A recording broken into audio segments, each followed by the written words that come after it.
Naruto hoje em dia é um dos maiores mangás barra animes de todos os tempos. Não se referindo só a tamanho, como quantidade de capítulos e tal, mas também como um ícone na cultura pop, pois Naruto hoje em dia tem milhões de fãs pelo mundo inteiro e impactou a vida de muita gente.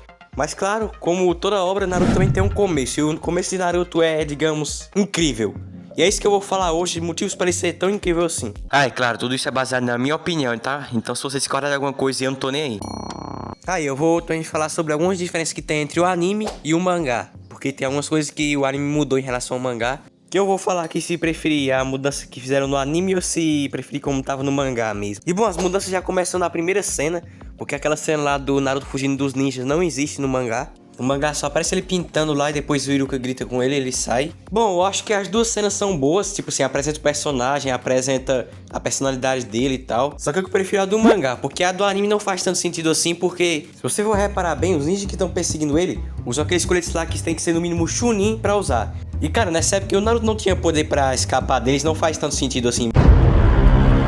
Depois tem aquela cena lá dele na sala de aula e tal. E aí, uma curiosidade, no anime você vê lá na sala o Shikamaru, a Ino, o Sasuke, o Kiba, a Sakura. Só que no mangá isso é diferente, só aparece um monte de aleatório lá zoando o Naruto e tal. Então ponto pro anime aí, porque eu achei mais legal no anime, porque já apresenta os personagens antes. Depois disso começa a meio que desenvolver os personagens, porque mostra o porquê o Naruto age daquele jeito, mostra que ele não tem paz e tal, que o sonho dele é ser Hokage. É bem legal, velho, porque faz a pessoa se afeiçoar com o personagem. Faz também a pessoa entender melhor porque ele faz as coisas que ele faz e tal. Também serve pra mostrar a relação dele com o Iruka, que mais pra frente no mangá até ele fala que como se ele estivesse com o Iruka, é como se ele estivesse com o pai. É alguma coisa parecida assim. Lá na primeira luta dele contra o Sasuke no Vale do Fim. Também essa cena aí serve pra preparar lá no Teleste, quando tem um casamento do Naruto, o Iruka vai lá como se fosse tipo o pai do Naruto. E é mais uma coisa que mostra que esse início é incrível, porque ele mostra coisa que vai ser importante lá pro final da obra. Bom, depois disso tem um teste pra conseguir a bandana e pra finalmente se tornar um ninja. E o teste é justamente o Jutsu Clone das Sombras, que no caso é o pior jutsu do Naruto. E ele falha nesse teste e depois é apresentado o Mizuki, que no caso é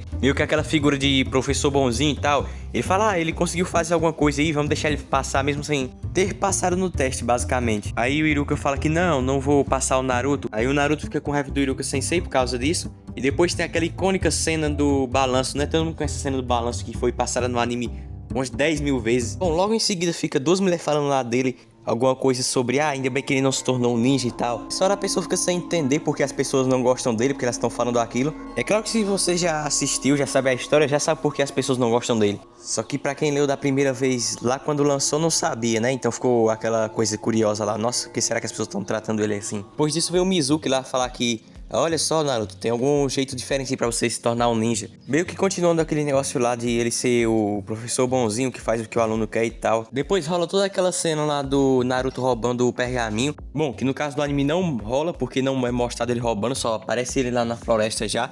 Só que no mangá mostra. E cara, eu vou falar que eu preferi que não mostrasse, porque do jeito que foi no mangá foi meio ridículo, sei lá. Porque o Naruto consegue entrar lá naquele lugar onde é que o Hokage fica, que eu me esqueci o nome. Enganar ele com o sexo no jutsu lá dele. Bom, eu preferi que não mostrasse porque isso ficou meio que zoado, sei lá, justificativa. Não dá meio que pra acreditar. Talvez isso acontecesse porque no início o Naruto é bem mais comédia no mangá. A pessoa percebe isso até pelo traço, que ele não é tão sério, é tipo assim, nossa, bem mais cartunesco. Então ela não fez tanto sentido assim quando a pessoa leva em consideração o que acontece depois na obra e tal. Depois a gente descobre que o pergaminho é super importante pra vila, que tem vários jutsus proibidos e são muito perigosos, que não podem cair em mãos erradas. E bom, eles tinham meio que razão, porque mais pra frente é mostrado que esse pergaminho foi feito pelo segundo Hokage. E lá tinha instruções de como fazer o Edo Tensei. Então, pra quem conhece a obra sabe que realmente é um negócio perigoso ali, não podia cair na mão de qualquer um. Aí, uma coisa que é errada, que eu já vi muita gente falando, é dizendo que o Orochimaru que criou o Edo Tensei, sendo que não. Quem criou o Edo Tensei foi o Tobirama, o segundo Hokage. Pesquisando aqui, eu descobri que o jutsu que o terceiro Hokage usa pra poder selar os braços do Orochimaru e que foi usado também pra selar a Raposa Nove Caudas, também tava nesse pergaminho. Então, meu Deus do céu, velho, como é que não reforçaram a segurança desse lugar? Mas essa aí eu vou deixar passar porque eu acho que funcionou pra quem leu da primeira vez a obra lá naquela época quando lançou. Mas bom, depois disso o Iruka acaba achando o Naruto. Quando foi brigar com ele, percebeu que o Naruto foi enganado pelo Mizuki, que falou que se o Naruto conseguisse aprender um jutsu daquele pergaminho, ele ia conseguir se tornar um ninja. Mas só que aí já era tarde demais, porque o Mizuki chegou mesmo na hora e conseguiu imobilizar lá o Iruka, tacando um monte de kunai nele. Bom, nessa época ainda as kunai acertavam alguém. E bom, depois disso vem a bomba. A gente descobre porque aquelas mulheres lá ficaram falando mal dele, que bom que ele não se tornou um ninja e tal. Que no caso isso era porque a Raposa de Nove Caudas estava dentro dele e ele não sabia, era um segredo da vila, ninguém podia contar pra ele.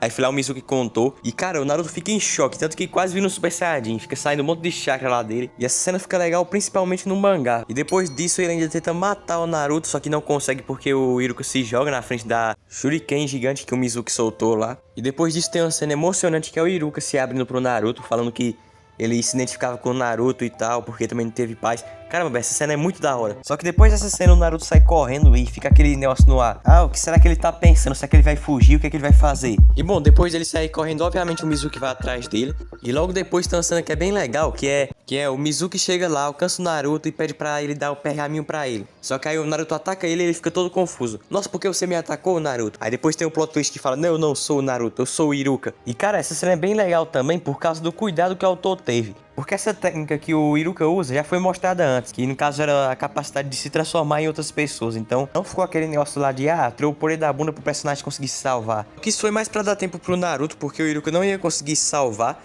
já que ele tava bem ferrado, então o Mizuki ia lá derrotar ele. Só que antes começou um papo sobre o Naruto, o Mizuki falando que ele era um monstro, que o Iruka tava perdendo tempo defendendo um monstro e tal. Só que o Iruka falou que não, o monstro era a Raposa Nove Caudas, que o Naruto era um ninja da Folha, no caso defendendo o Naruto, e acabou que o Naruto tava bem perto e acabou escutando toda a conversa, e já correu na voadora pra conseguir salvar o Iruka, e depois fica numa pose bem B10, segurando o pergaminho lá, e falando, nossa, eu vou matar você, não toque no Iruka Sensei. Nossa, bem legal ver essa cena. E o Mizuki fica zombando no Naruto, falando, você vai fazer o quê? Você é um bosta, eu vou te derrotar em um golpe. Só que daí, meu filho, o Naruto fala, Kagebushi no Chujutsu, Jutsu Clone das Sombras. E vem bem uns 1000 Naruto, cara. E eles vão lá e dão uma surra no Mizuki, velho. Merecida essa surra, porque o cara é muito horrível, cara, muito chato. E ponto pro autor também, porque esse é o objetivo do personagem, ele ser chato, então isso é uma coisa boa, tá? Porque ele conseguiu fazer o que queria. Depois disso tem uma cena emocionante do Naruto se abraçando com o Iruka, é bem legal esse momento. E assim termina o episódio, com o recado do Iruka falando, a parte difícil de ser um shinobi só tinha começado. Bom, isso porque o Iruka naquela época não sabia o que era difícil, porque ele não teve que assistir o desenho que eu assisti. No caso é o pior desenho do mundo, e eu fiz um vídeo falando sobre ele, então assiste aí, tá bem legal.